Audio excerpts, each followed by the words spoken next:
আমার তো সম্পূর্ণ হিসাবে প্রায় 1,80,000 টাকা কলা বিক্রি হওয়ার সম্ভাবনা। একটা বগিতে একটা তোর হয়, একটা তোরের অ্যামাউন্ট হইলো মনে করেন 315 টাকা। আমার একটা সুবা থেকে দুইটা বৃদ্ধি পাইলে আমি পাইতাছি 630 টাকা। প্রিয় দর্শক এবং কৃষক ভাই ও বোনেরা, আসসালামু আলাইকুম।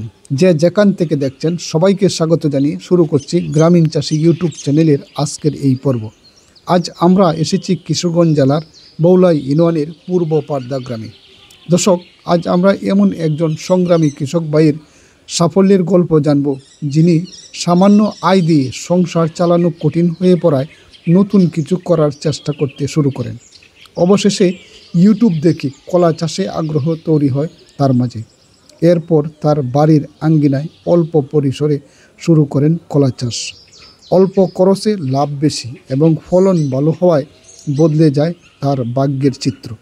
শুরু হয় তার উন্নতি। পরের বছর তিনি 7 কাঠা জমিতে কলা চাষ করে ব্যাপক অর্থনৈতিক সফলতা অর্জন করেন। বর্তমানে কৃষক শহীদুল ইসলাম একজন সফল কলা চাষি। তার দেখাদেখি এলাকার অনেক চাষি পুরাতন চাষাবাদ পদ্ধতি বাদ দিয়ে লাভজনক ফসল কলা চাষের দিকে ঝুঁকছেন। দামে সস্তা ও মান ভালো থাকায় দূর দূরান্ত থেকে ছুটে আসে তার কলার চারা কিনে নিতে। আজ আমরা তার মুখ থেকেই শুনব সফলতার বর্ণনা। চলেন শুরু করা যাক।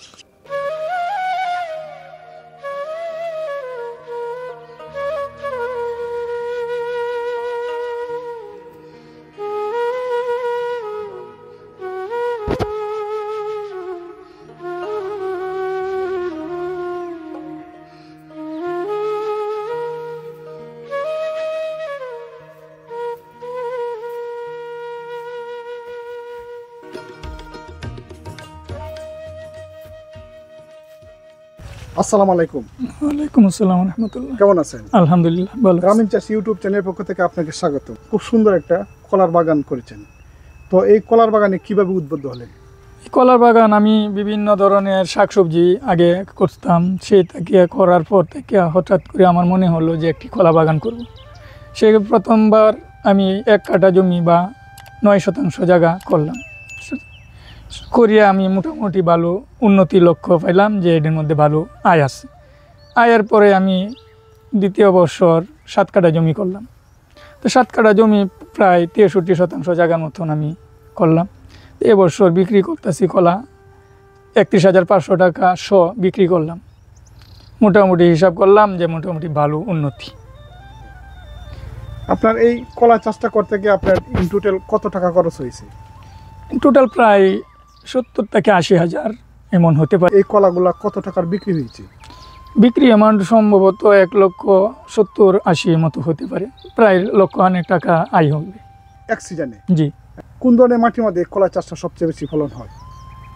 এই তো দোআঁশ মাটি একসাথে যে ভালো এবং চিন্তা মাটি যেটা রাখো একসাথে মিশ্রণ যে মাটি, এই মাটির মধ্যেই উদ্বৃত্ত বেশি।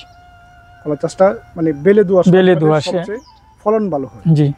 কতদিন বয়সের চারাটা আপনি জমিতে রোপণ করছেন? 6-7 মাসের চারাটা রোপণ করছি। কতদিন পরে আপনার গাছে তোর আসছে? 10 মাস পরে, 7 মাস পরে তোর আসে। 10 মাস পরে কলাটা বিক্রয়জাত হয়। আপনার এটা কি জাতের কলাটা যেটা করছেন? এটা নেপালি। নেপালি? জি। নেপালি বলতে এটা আরো সাগর জাত। সাগর? জি। আমরা তো জানি অনেক সময় আপনার সাগর কলার মধ্যে 2টা জাত থাকে। একটা হলো আপনার রং হয় আর একটা হচ্ছে কলা পাখি রং হয় না। আপনার কলাটা কোন ধরনের? এটাকে রং হয় মাঝে মাঝে, একটা দুটা আছে, এটার নাম হলো জাজি। এটা রং আসে না, কিন্তু এই কলাটা খাইতে সুস্বাদু বেশি। এই দুইটার মধ্যে কোনটা ভালো? জাজিটা ভালো, কিন্তু এটা দেখতে সুন্দর না, সবুজ থাকে, পাকলে লাল হয় না, হয় না, হলুদ হয় না। আর নেপালিটা হলুদ হয়। 7 মাস পরে যখন আপনার তোর বাহির হয় গাছ থেকে, জি, তখন আপনার কি কি ধরনের পরিচর্যা করেন? এই সময় তো কীটনাশক ব্যবহার করি, সার সেচের ব্যবহার করি, অনেক কিছুই লাগে। কতদিন পর পর আপনার সার ব্যবহার করেন? 1 মাস পর পর। আর সেচ দেন কতদিন পর? 15 দিন পর। সারটা কিভাবে একটু দেন যদি বলতেন? সারটা প্রথম 3 জাত সার একসাথে মিশ্রণ করে, যেমন এই ইউরিয়া, এমপি, এরপরে লোগা, টিএসপি একসাথে মিশ্রণ করিয়া গাছের গোড়ার মধ্যে চতুর্দিক দিয়ে গুঁড়া দিয়া মাটি দেয়। গাছ থেকে কত ঘুরে। দূরে খাবারটা দেন? প্রায় ধরুন 7 ইঞ্চি 8 ইঞ্চি দূরে। এই খাবারটা দেওয়ার পরে কতদিন পরে আরেকটা দ্বিতীয় খাবার দেন? দ্বিতীয় খাবারটা আরও কমপক্ষে 1 মাস 40 দিন পর। আর গাছের মধ্যে আপনার খাবারটা কখন বেশি দিতে হয় এবং কখন কম দিতে হয়? প্রথম যে বাটটা মনে করেন পৌষ মাস ফাল্গুন মাসের প্রথমে যে বাটটা দিয়ে এটা একটু বেশি দিতে হয় খাবার, কারণ এটা খাবারটা দিয়ে শেষ দিলে পরে যে ওই গাছটি একটু তরুতাজা হয়, এরপরে হালকা খাবার দিলে মোটা তাজা হয়, ফলে বৃদ্ধিও। কলাগুলো মোটা তাজা করার জন্য খাবার দিতে হয় না? জি, এটা তো এই কীটনাশক ব্যবহার করি সৌন্দর্য লাগিল, আর ভিটামিন ব্যবহার করি কলা বৃদ্ধি পাবে। এটার মধ্যে কি কি ধরনের রোগ হয়? এটার মধ্যে রোগ দুইটাই, পচন রোগ হয় আর এই দাউদা দাউদা রোগ হয়। এটা হলো পোকের জন্য। এটা হলো গা আগে থেকে পাতা জোরে জোরে নিজবাই আয়া এটা মরে যা, যখন লাল হয়ে যা পাতা তখন জানা গেল যে এটা ভাইরাস। কীটনাশক ব্যবহার করলে ঠিক হয়ে যায়। কি ধরনের কীটনাশক ব্যবহার করে? এটা স্টিল বিষ আছে, এটা স্টিল ব্যবহার করলে পচন রোগটা সারিয়ে দেয়। আর দুই ভাইরাসে ধরেলা তো ভাইরাস হলে কাটতে ফেলায় দেওয়াটাই উত্তম। এটা থাকলে আরও বেশি বৃদ্ধি পাইব বাগানে। এটা কি জাত কলা? এটা হলো জাত সাগর জাত নেপালি। কোন ধরনের কলা চাষ করলে সবচেয়ে ভালো হয়? আমাদের এলাকার জন্য সাগর জাত এটা মানুষই হয় না, নেপালিটাই মানুষই, নেপালি আমরা করি আর কি। কলা চাষটা কি আসলে কি লাভজনক?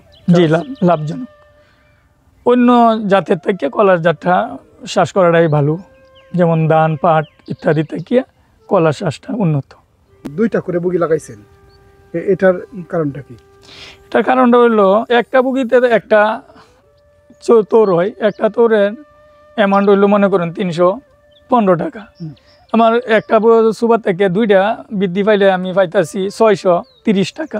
তবে প্রত্যেকটার মধ্যে না, পাকে পাকে 2টা ঘুরে রাখলে ভালো। এটা যে প্রথম বাতে যে কলাটা রাখেন তখন তো একটা কলা, জি একটা থাকে। দ্বিতীয় বাতে কয়টা রাখেন? 2টা, একটা মিস আরেকটার মধ্যে 2টা। একটা জমি থেকে কতবার কলা রাখা যায়? 3 থেকে 4 বার। তৃতীয়বার কি আপনি 3টে বুকি রাখেন? না না না, শুধু একটাই যথেষ্ট, একটা রাখলে ভালো। তবে একটার মধ্যে থাকলে এই শরীর হার কমও, তো মাঝে মাঝে যেমন একটা ফাঁক দেয় আর একটার মধ্যে 2টা, এরপরে আরেকটা ফাঁক দেয় আরেকটার মধ্যে 2টা, এইভাবে দূর রাখা যায়, তে যেমন এই ফলের বৃদ্ধি পাওয়া যায়।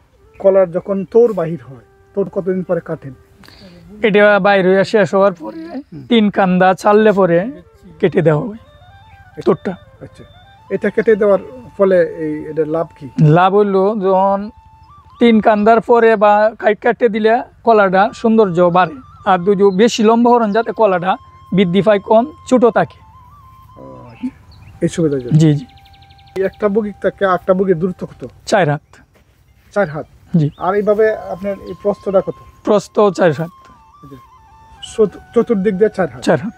কেউ যদি 33% জমির মধ্যে কলা চাষ করে তাহলে কতগুলা তার বুগির প্রয়োজন? 380 থেকে 85। লাগানোর পর থেকে কতদিন পর থেকে আপনার পরিচর্যা করতে হয়? 1 মাস শিহর যখন ধরবো পুগিটা ফুই দিব তখন থেকে খাদ্য দিতে হইব। প্রথম খাবারটা কতদিন পরে দেন? 3 মাস। দ্বিতীয় খাবার? দ্বিতীয় খাবার এই 40 দিন পর পর। খাবার দেওয়ার সাথে সাথে কি সেচ দেওয়া লাগে না এমনি সেচ শুধু যে কোনো সময় দিলেই হয়? সেচ দেওয়া দিলে ভালো হয় বেশি, আর এমনিও ধরে ধীরে ধীরে ধীরে ধীরে ধরবো। আর যেই মনে করেন সার ওষুধটা দেওয়া সেচ দেওয়া দিলে তাড়াতাড়ি কাজ করে আর কি। এই বছর আপনি কত লক্ষ টাকার কলা বিক্রি করলেন? আমার তো সম্পূর্ণ হিসাবে প্রায় 1,80,000 টাকার কলা বিক্রি হওয়ার সম্ভাবনা। সব খরচ বাদ দিয়ে কত টাকা লাভ হওয়া সম্ভব? প্রায় 1 লক্ষ টাকা। প্রায় 1 লক্ষ টাকা লাভ হওয়া সম্ভব এক সিজনে? জি। কতগুলা সরি বিক্রি করছেন? চরি বিক্রি হয়েছে 600। এই কলাগুলা কোথায় বিক্রি করেন? আমার গ্রামের বাজারেই বিক্রি হয়। পাইকারি বিক্রি করেন না খুচরা? পাইকারি। পাইকারি। জি। তো আপনি আমাদের এই চ্যানেলে সময় দেওয়ার জন্য আপনাকে অনেক ধন্যবাদ। ভালো থাকেন, সুস্থ থাকেন। আল্লাহ হাফেজ।